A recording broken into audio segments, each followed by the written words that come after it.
folks, it's Cara and Steph from the Council Youth Work Service, and today we're going to be showing you some quick experiments that you can do at home in relation to STEM. And we'd like to see your videos or photos if you want to post them below. So the first one we're going to show you is how to make a rainbow.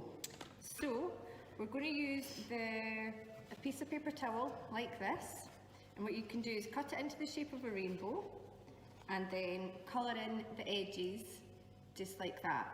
When you're colouring in, we've just used normal felt tip pens like these because Sharpies and stuff tend not to work as well. So what we're going to do is you're going to take the rainbow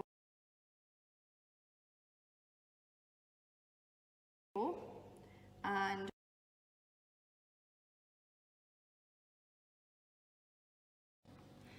Hey folks, it's Cara and Steph from the Council Youth Work Service, and today we're going to be showing you some quick experiments that you can do at home in relation to STEM. And we'd like to see your videos or photos if you want to post them below. So the first one we're going to show you is how to make a rainbow.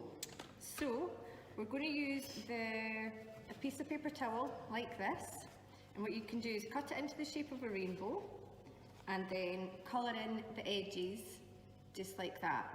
When you're colouring in, we've just used normal felt tip pens like these because Sharpies and stuff tend not to work as well.